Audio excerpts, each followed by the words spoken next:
Hello, good day, everybody. My name is Carlos. Welcome to My Life Without Limits, another episode. I don't even know how many episodes we have already. I just know we're on Me either. season 2.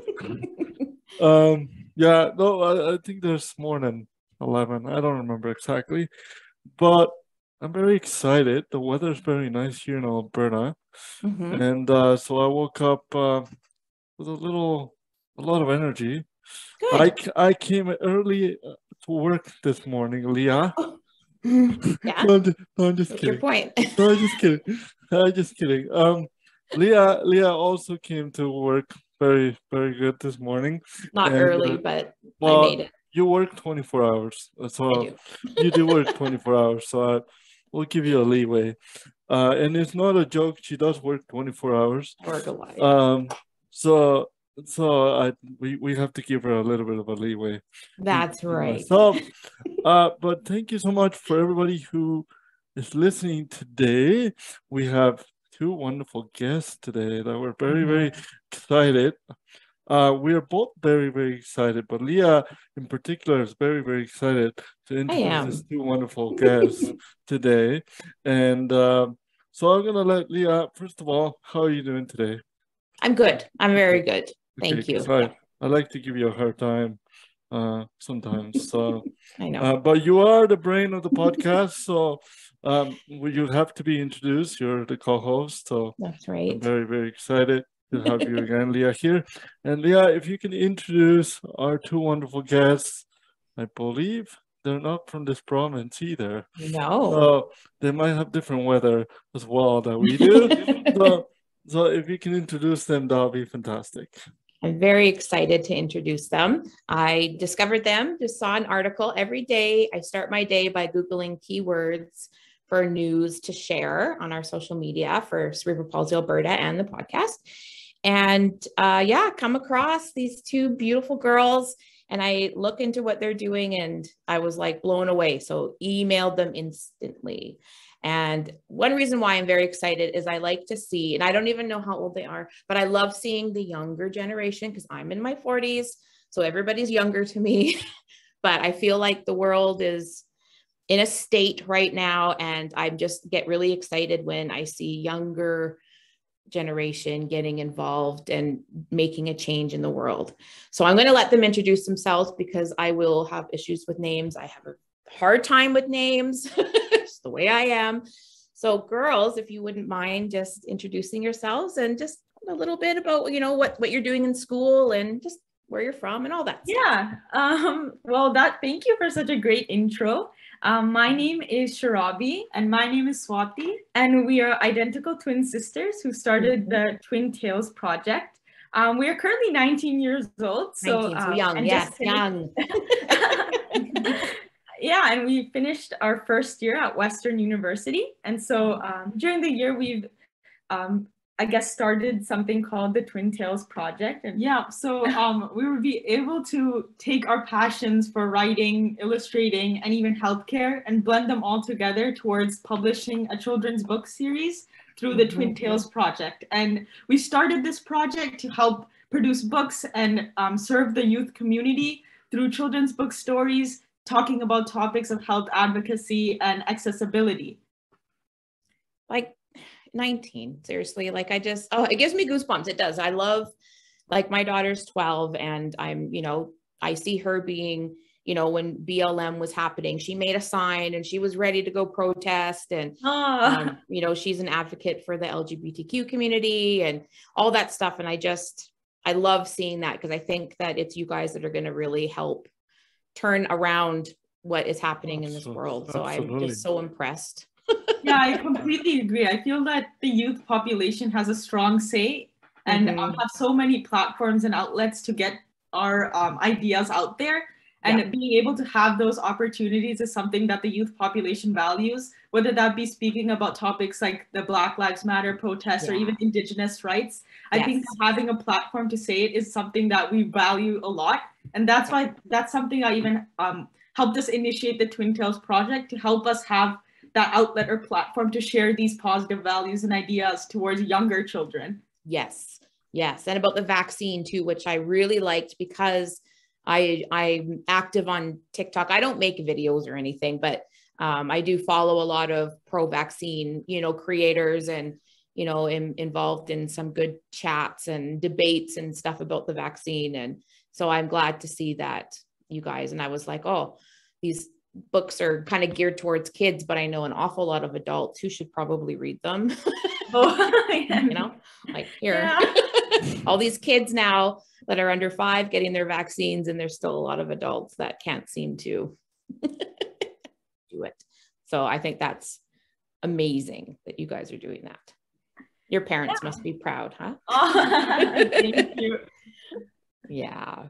I think the pandemic was a large factor in us starting this whole initiative, just because we had the time in our hands, and we also found something that we can talk about in these books. And having that first-hand experience with the vaccination plan for Canada to get children vaccinated and families vaccinated, we wanted to find a way to contribute towards the COVID-19 pandemic, especially because I think we were from Ontario, and Ontario was pretty severely hit by the pandemic, and we wanted to contribute towards decreasing the spread. Yes. I think that when we talk about COVID, I couldn't help but wonder what my nieces and nephews were going through when they were they're in Mexico, so they're pretty young. So I was just wondering, like, when I read that you guys created this book and wrote it and illustrated, I thought I wish I would have known earlier, first of all, so then I could be like, here, just sure, give it to my, because they know pretty good English actually as well. But it's really good how you guys did and break it up into, this is what the vaccine does, this is what COVID does, because as a kid, I couldn't imagine being sitting at home and be like, okay, you cannot get out because there's this whole pandemic situation going on. You can't get close to people because they can spread the COVID towards you.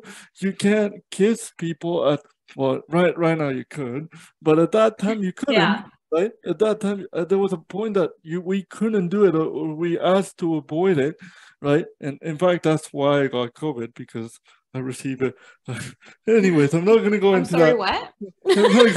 I'm not How did you get COVID? I'm not going to go into that situation. But anyways, so when I found out about this book, it's just like, wow, this is actually really cool that you guys came up with this idea to kind of show the children that having the vaccine is good for them. It's the best way for them, in my opinion. I mean, there might be a lot of people who are going to be shooting me for saying this, and mostly people who are not using the vaccine. But I am more pro of that, and more in awe in a way of how you guys created this book to show it to children, which is pretty amazing.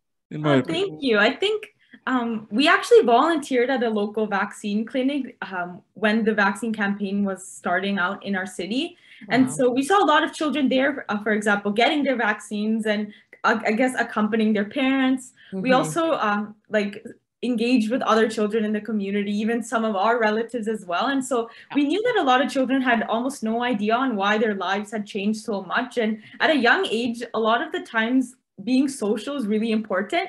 And so losing that immediately was something that we found a lot of children were impacted by. So we thought of perhaps making our books in a way for them to understand why they're being isolated like this, while also understanding how they could even contribute to the race against COVID-19. Yeah, I agree with what she's saying too. I think that vaccinations always has like a negative stigma around young children.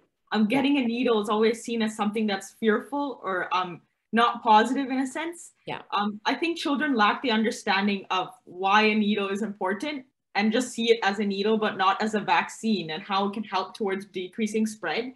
So we wanted to have a story that can introduce them to the idea of going to a doctor's clinic, of getting a vaccine, explain to them why a vaccine is important and how much power it holds, just so they can understand how they can contribute towards the pandemic and be a part of making our communities healthier. And even if that means they have to get a little pinch in their arm. Right. Right. It's just something that you do for, the better of the community. And I love it. It's great. I love you guys. It's fantastic. I haven't purchased that book, but I will purchase it because I want to bring it back to Mexico when I go down in a couple weeks. In a couple of weeks here. Yeah. So I will definitely be doing that because I think, despite of COVID kind of almost, I won't say disappearing because I don't think it would completely disappear ever. But it's slowing down, which is very good. It's very, very good. So I think my nieces and nephew will still enjoy that book, and I'm pretty sure they will. Be sure to like send us a picture or something. I don't think we have anyone from Mexico who's seen our books yet, so we'd love to see their reactions. I will for sure do that. Yeah, because you have sent your books overseas before, right? Yeah. Yeah, I think that's awesome. That is amazing. Yeah, we can speak more about that. So we donated a couple copies of our stories to Sri Lanka. We're from a Tamil ethnic origin and our background is Sri Lankan. So we did want to contribute back to our ethnic community. From a young age, we participated in like cultural art forms and we've been involved in that community intensely. So we wanted to give back to them through this storybook donation as well. Alongside that, I think a lot of people in our community would appreciate the representation that's provided in our stories, as well as seeing us as a role model to how you can explore different avenues and take their careers to the next level. I think that being an inspiration towards children and allowing them to see how they can, take their passions and turn it into something that they can do and bring happiness towards is something that we wanted to share with our community as well. Yeah, it is important, isn't it, for kids? Like I remember we did a picnic, a pizza party for a bunch of families a few years ago before the pandemic. And it was so cute to see these, little kids come in their little crocodile walkers that they have because they have CP. Yeah. But then it was almost like they would walk in and look at each other and go, hey, we look the same, And I remember when Encanto had come out, there was a little girl who looked really similar to the lead character and was just like blown away that there was a character that looked like her with glasses and curly hair and we see that a lot. Yeah, it's so nice to see, I guess, that there's more representation in media because I remember when we were little, we often didn't see that. And even if we did, I guess, see ethnic characters, they often like accompanied a lot of stereotypes and negative ideas. So now it's good to see that now, I guess it's improving in a sense that although we do see characters like that, now they're not, I guess, so stereotypical and negative. Yeah, we talked about that in our last episode with Alicia, about how, individuals' disabilities in movies are often seen as being miserable and they just want to die and they're not happy. And then the able-bodied person comes in and saves them and shows them what the world can be like. And now we're starting to see, I know there was that movie Run not long ago with the girl in the wheelchair and she was the hero, like she saved herself. And I don't know, I think that it's really important to see. I think our most recent book actually talks a little bit about wheelchair accessibility, and it's a story of a little boy going into a new school and how other students were unaware, didn't know a lot about wheelchair accessibility. So they're asking him a bunch of questions and making him uncomfortable in a sense. And so it kind of goes to the story of how someone is able to not only, I guess, impact the people around them, but also create like a larger picture of accessibility and how that one student was able to change their whole school and make it more accessible for everyone. Yeah, I think that story was nice in teaching children on how they can contribute towards making the world more accessible. I know sometimes people have the mindset that if they're able-bodied, it doesn't affect them. So being able to have a story that shows how they can specifically help towards making the school more accessible, even having, like for example, our children's book, having large print font for visual accessibility, or having different colors to coordinate with visual disabilities is also something we wanted to take into account when making these stories. And I think it's something that most people need to take into account when making media and being able to make things accessible for everyone.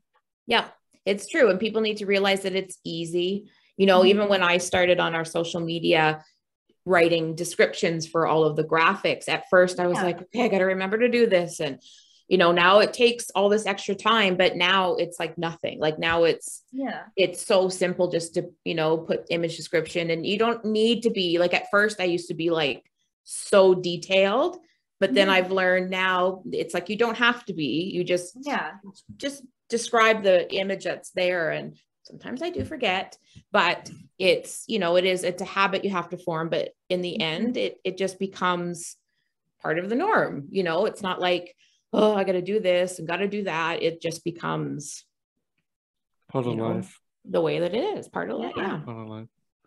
So girls, I also write on your website, if I'm correct, which we're going to be putting on our description later, so that people can actually go to your website and check all those wonderful books, as well as they're also being sold on Amazon, if I'm correct, if I think correctly. So people can actually go there for sure and check those out. But I was able to see that, and you guys did mention on your introduction that you guys were so passionate about healthcare, and that's one of the reasons why you started this project. So here in Alberta, we had a situation with the healthcare system where there was a lot of complications, and I usually don't like to get into the topic of healthcare because people have different opinions about it. There was riots, or sorry, protests, and different type of things here. But how would you see the healthcare right now where you guys are at, and what would you change or improve? I wouldn't say change, but improve per se on what's happening in your location, in your community. So I think as health advocates ourselves, we often, I guess, analyze our healthcare system a little more than the usual person, especially because that's the field that we're also studying in our undergraduate studies. And our community has been very, I guess, active within the healthcare field, whether that be getting vaccinated or, I guess, maintaining the local hospital, if that makes sense. So I think one thing that I would personally love to see improved is equity, in terms of making it equitable for other people and just making it accessible for a lot of people. I think even in our books, we talk about how it could be helpful for people whose English isn't their first language. And so reading children's books might be helpful for even adults, right? Absolutely. And so I would love to see perhaps more healthcare systems take in that equity aspect, whether that be serving the Indigenous community or Black communities or people of color, in terms of, for example, people who English isn't their first language, or people who may struggle to remember names of medications or something like that. I think that's like the first thing that pops into my mind when I see, I guess, because our community is majority of a cultural minority too, I think. So I think it's really important to be able to personalize, in a sense, or change the way that systems operate to be able to serve cultural minorities or serve such populations. I'd also like to add that there's a lot of healthcare systems require reform in how they overwork their staff as well. Yes. I know that we are in need of more healthcare workers. And seeing how many people are working extremely long hours, not putting their mental health or physical health even first, and rather working such long hours, night shifts. And especially you could see during the pandemic and how many nurses were overcoming battles with their mental health as well when trying to serve patients. And I think that that's a critical aspect to change in the healthcare system, and being able to support the increased demand for healthcare, while also providing opportunities for work opportunities for students, even to get involved in helping reform the healthcare system.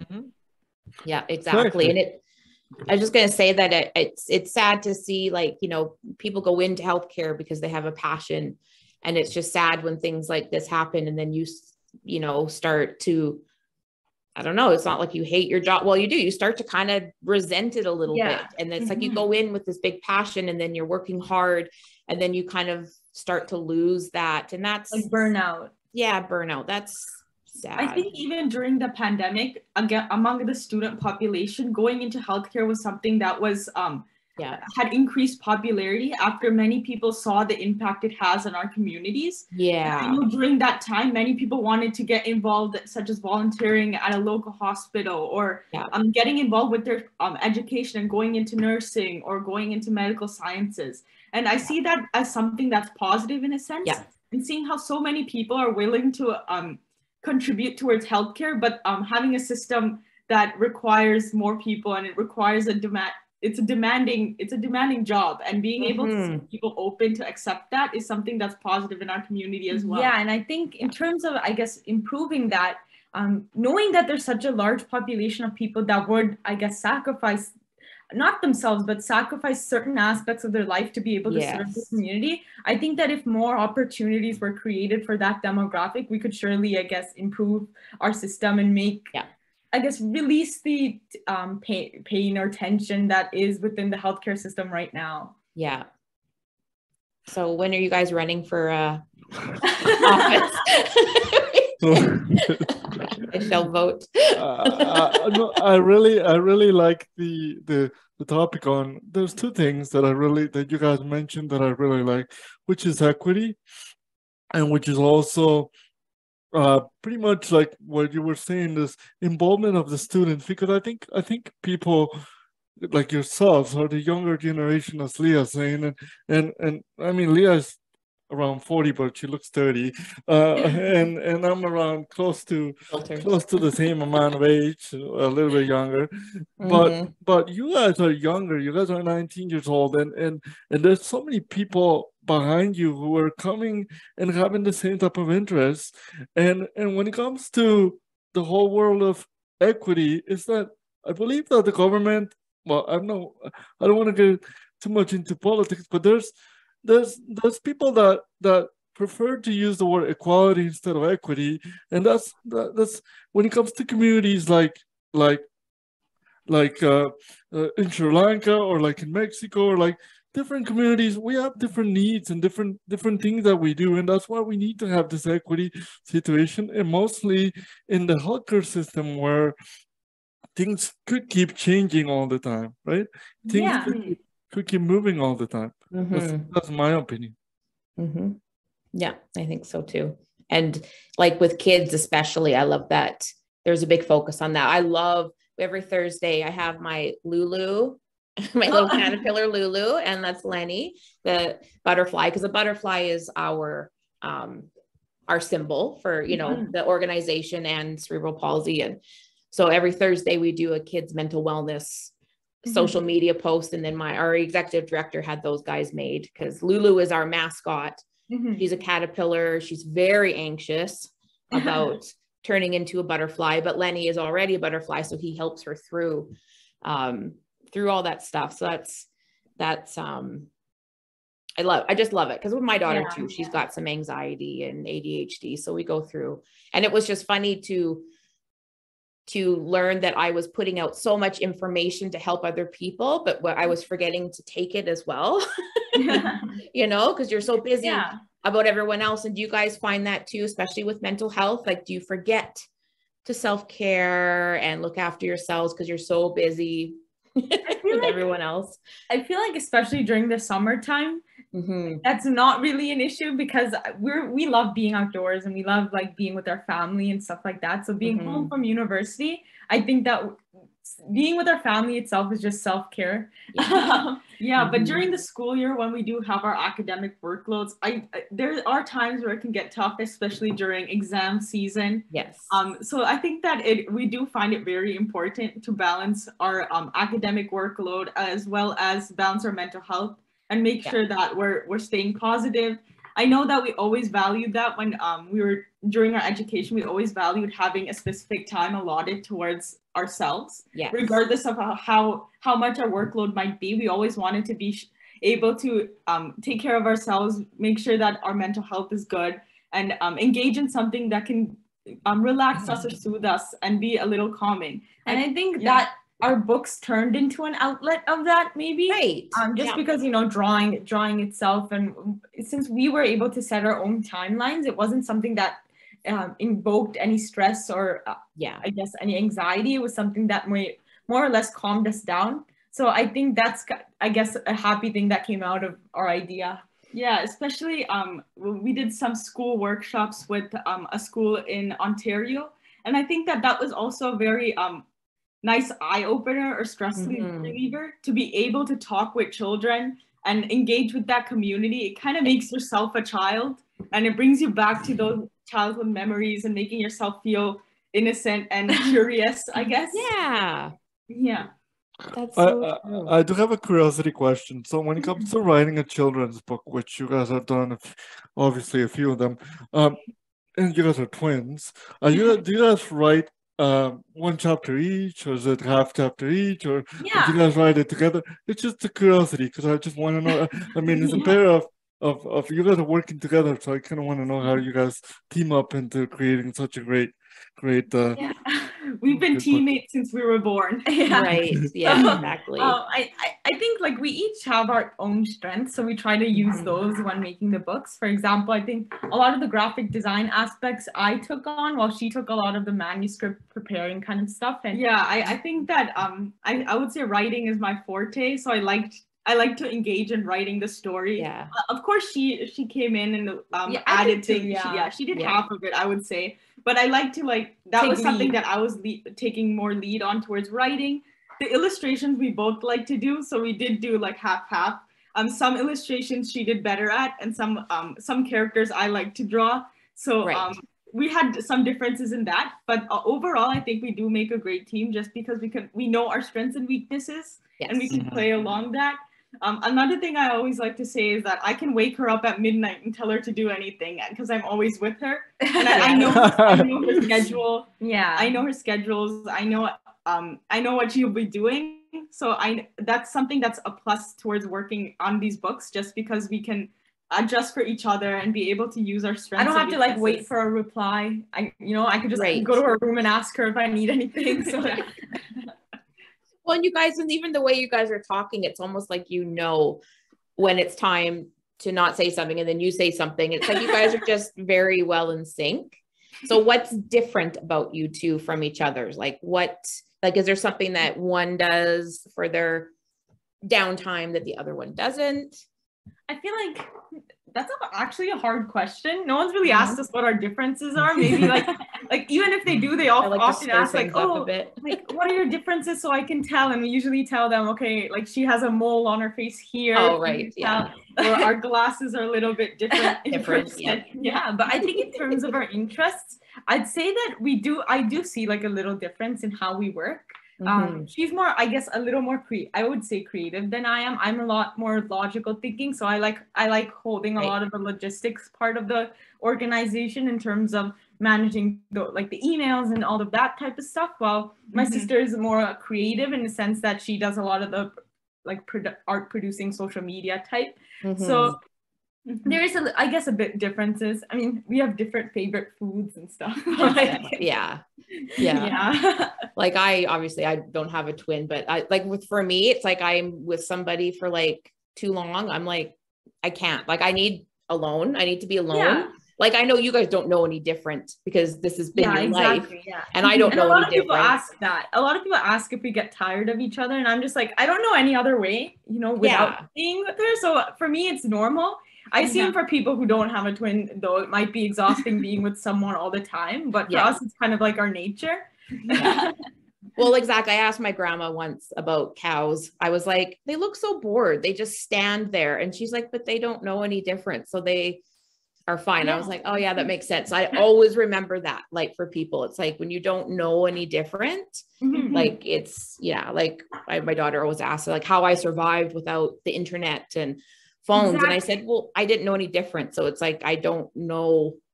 I can't say, I don't know how I survived without it because it just wasn't a thought. So I didn't have to try. Yeah. I love that.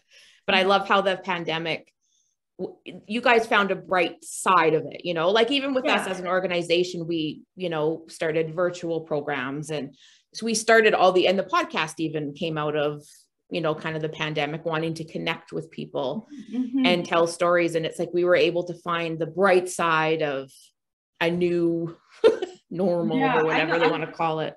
Yeah, I totally agree with what you're saying, and how even for in a child's eyes, the pandemic was seen as something that's fear-provoking, or like stay at home, don't come outside, like something that was scary. But we wanted to turn that connotation towards something more positive and make them, like, rather than isolating them, make them feel included within serving the community. I know that during the pandemic, all you saw on media was how many cases, how many deaths, hospitalizations, not being able to go to social events. And that is something that probably had an immense impact on young children who weren't quite understanding what exactly a virus is or how they're going to get infected. But just seeing how much fear it provoked within the whole community, it definitely did instill a negative connotation towards children and made them feel like they had no impact towards it. So having that say in making them feel more included towards reducing the spread, how they can take part, is important. And I think even like taking the bright side of the pandemic did provide, I guess we always had the idea of publishing children's books, but it kind of came into life during the pandemic when we had that extra time, when we were able to, I guess, see firsthand how it could impact the community. And so I think we were able to see the brighter part of that. Yeah, it's important to do that. And I know with my daughter too, I always did that sort of spin, like, well, I know, it's no fun having to sit at home, but we're going to stay home and we're going to wear masks because it helps other people, like just to, reinforce that what you're doing is good, so that I like that. And I think it helped because then she became, when the vaccine came out, she was like, no, I'm going to do it because I know I want to go see my grandparents and my great grandparents and I want to be able to do all these things. So I will go.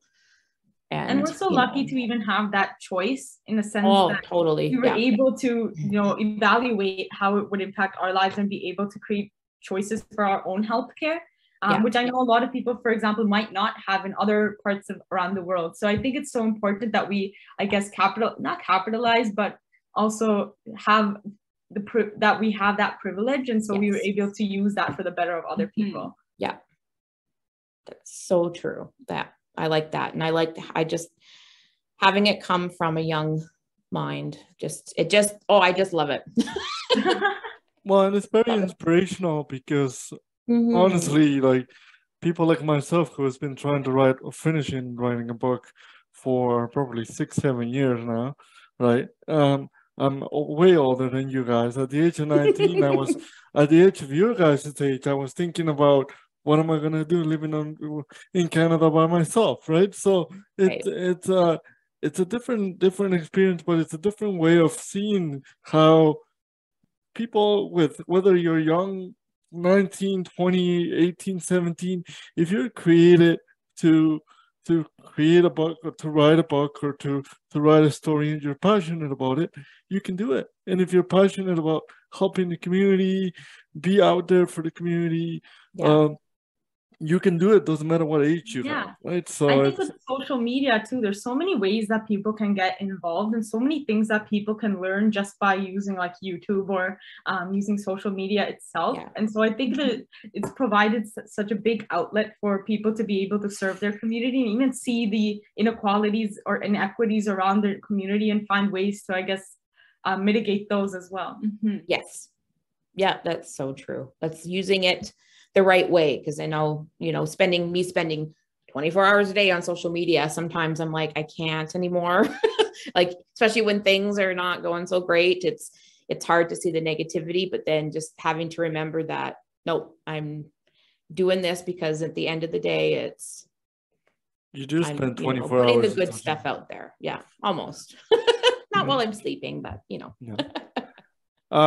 That's great. That's good. Leah, do you have any more questions going on? I just want to know, like, what's next? What have you guys, I know you're going back to school, so you're going to be getting really busy, but do you still find that you have time to work on any more books, or are you just going to We do hope to continue this as long as, I guess, we have the time and we have the outlet to do so. And so we do hope to continue with the Twin Tails project. Within the school year, we're hoping to present to other students around Ontario, maybe Canada, if the opportunity does arise. And so we hope to meet with the community around there. I think you should. Come to Edmonton. Come to Alberta. I think it should. I think this book could hit even internationally speaking, because it's fun. That it's for everybody. Yeah. It's not only for Canada. It's geared for every single children around the world. So I think it could definitely grow. It will definitely grow. Not can. It definitely will grow even higher. But we'll have to. I think so. We've got lots of listeners, course. and we've got friends at United Cerebral Palsy in the States, and we'll make sure that everybody knows what's going on. Everybody knows. Yeah, I think it's important. We'd love to meet other teachers or I guess educators within the community to be able to collaborate with them. I think I guess like podcasts like these are such good platforms with connecting with those individuals. I know we did something similar before with communicating with teachers, and social media was a really good help in teachers reaching out to us and actually asking if we could present to their classes. And we'd love to do that in the future. So it'd be, I guess, great if anyone, if they would love us to present to them, to reach out to us. Yeah, we'd love to present and donate a few books as well. Oh, that's wonderful. I'll definitely tell Audrey's school. I'm pretty involved in the school, you know, about that. And, you know, even if you guys do a virtual with a classroom, like we've always talked about that. We've done, Carlos, See, Carlos does presentations too about, you know, disabilities and cerebral palsy. And we've gone to a lot of schools, but we've always kind of had this sort of vision that he would become like a class friend throughout the whole year. And then, you know, kids could send in questions and he could meet with them once a month or something, and virtually even. Because I think I remember doing, like, back in my day, we didn't have the smart boards and stuff, but we would kind of have a pen pal thing with like an astronaut or something. And then they would come in and talk about what they're doing. And I always thought about that with Carlos. We've always sort of talked about it.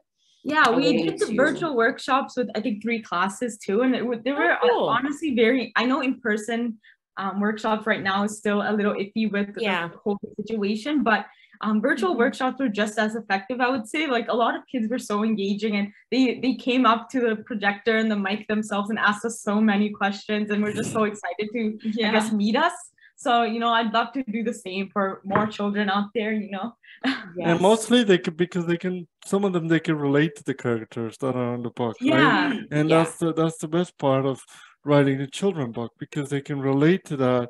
They can relate to the story, and they can be even engaged to the story, and that's the best part of a children's book, I would have to say. During one of our presentations, we actually had a student reach out and say that they know a student in their school with a condition that was mentioned in our book, and I think that was a really nice moment to see how the children were making connections towards these characters.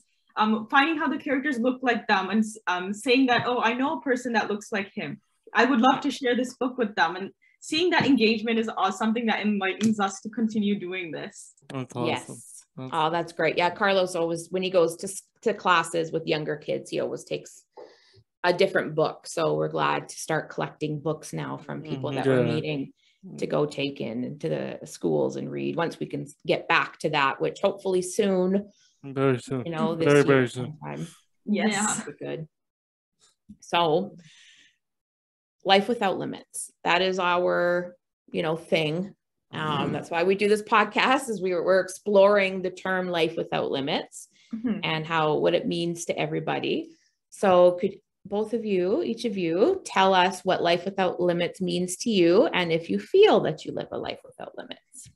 Yeah, I think that for me, life without limits is just being able to live the way that you want to, in terms of doing everything that you please, not focusing on, I guess, other people, and just being able to express yourself in a way that makes you happy, and just keeping yourselves engaged within the community. And so I guess the way that we've lived our life without limits could be these children's books, you know, not thinking of how difficult the process might be, or not thinking of what other people might say, or not, or how iffy the topic of vaccinations perhaps is. And so just living your life without that limit, without that condition of thinking for other people, and rather focusing on yourself and your self-growth, is something that I would say life without limitations is. Yeah, I totally agree with what she's saying. And I agree that life without limits is being present and being yourself.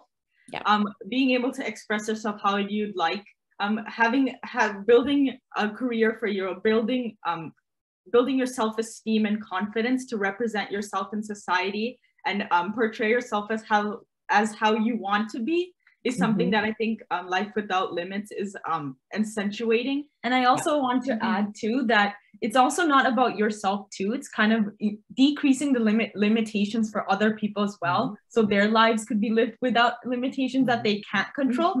I know that although we like to say that we live our lives without limits, there are many cases where we do have to stick within certain boundaries just because we don't have any power to control them. And so I guess, in my opinion, Life Without Limitations would be also working towards eliminating bias or limitations for other groups as well. Yeah, I think that totally relates with the topic of accessibility as well. Even if we might not have the limits, we might be the limits for other people, and being able to accept that not everyone has the same things as you, and not everyone has the same limitations or same opportunities as you. And accepting that you can play a role towards decreasing these limitations and making everyone live a life without limitations is something that quote reminds me of. Well, thank you so much, girls. This question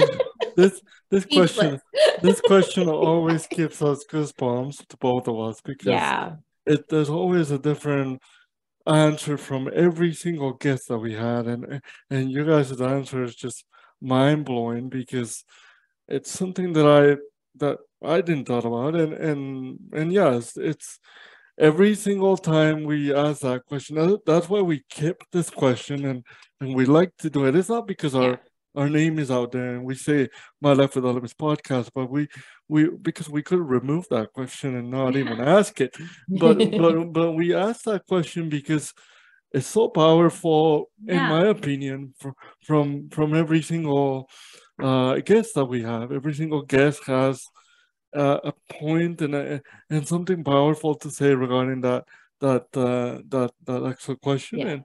And thank you so much, girls, for that answer for both of you. It's fantastic. You guys are amazing role models. Like, seriously. Thank you so much. Like, my daughter is actually in the room. She came to work with me today. She got her headphones on, so she's not listening. But this will be the one episode that I'm going to force her to listen to. I really will.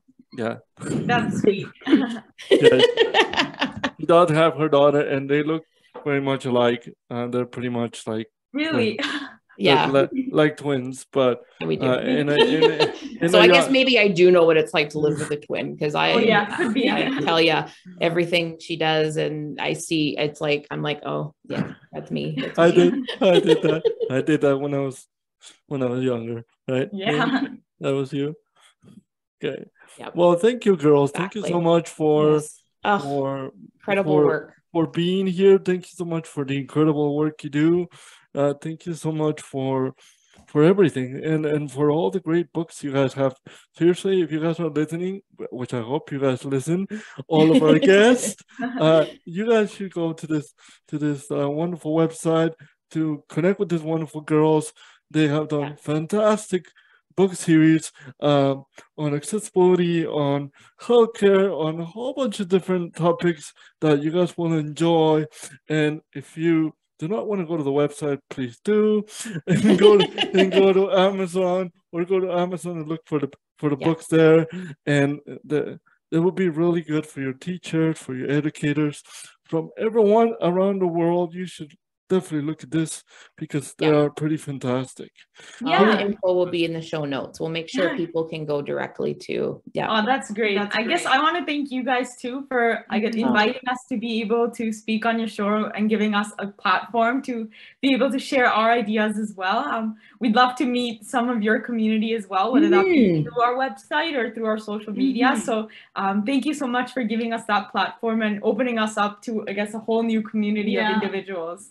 Oh, so happy to. And I mean, now that, I try my best, because I do the social, we both do the social media for the podcast, but I do it for the organization as well. So I try my best to keep up on what all of our past guests are doing, and to make sure that we're supporting them however we can. And we always talk about having everybody back. So the next time you guys have something come out, we'll just have you back to talk about it. And of course.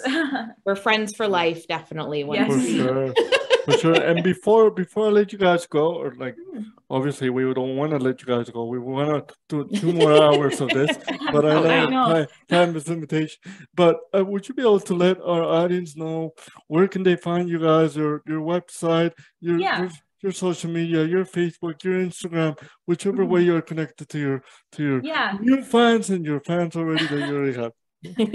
So a lot of our updates do come on our website. That's www.twintailsproject.com.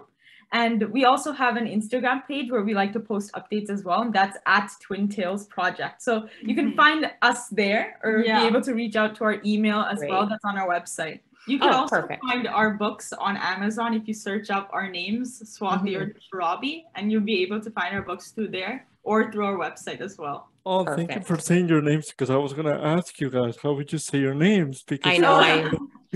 I'm like with the medication, like I take medication for anxiety and stuff, and I can't ever remember it. Like I can't I don't know if it's the ADHD too or what it is, but sometimes I'm just like certain words I just can't do it. Well, thank you once again, girls. And thank you for having us. No problem. And before I let the audience go, I do want to point out some couple things here, which Leah might be surprised because she doesn't know about this. What is it? I'm just kidding. I'm just kidding. I do want to say we did receive a great feedback from a quote that we had on our Instagram page that Leah posted not too long ago. Was it 2 days ago, Leah? Or a couple days ago. 2 days ago. We posted it. So if you are interested in our show and our guest, and do you like to give us a shout out, or you want to hear your name being shout out, please let myself know or Leah know at My Life Without Limits podcast Instagram page. We're pretty active somewhat active over there. We receive and answer messages all the time. You can ask all of our past guests, and they will be able to let you know that we are very active in that regard. And thank you so much for everyone who has given us the feedback. It is actually really important for us to receive constructive criticism, not compliment sandwiches, please. Compliment sandwiches. We do like the constructive criticism and the feedback, because that helps us improve the podcast. And the other thing I wanted to say, we have one more episode that will be recorded coming up soon, and after that Carlos will be going on holidays for 4 weeks, which is why I'm bringing the books for this wonderful girls, so I get to see my family and my nieces and nephew, which I'm really looking forward to see them. So we won't have episodes coming up until October. We have a couple in September, I believe, Leah, right? I think we're the way that things we might have a little bit of a gap or so, but don't worry, we will be back in October, kicking gear, having wonderful guests still. You can always go to our YouTube channel as well to kind of fill. There are a lot of past episodes are going to be posted, but you get to see what everybody looks like, which is fun. And you will get to see this episode on video too, as long as this wonderful girls are okay with that. We will definitely have this wonderful girls on video too on our YouTube channel coming up soon as well. So, thank you so much for that, and thank you all of our listeners for listening. And please remember to live your life without limits and enjoy your summer. Yay. Bye-bye.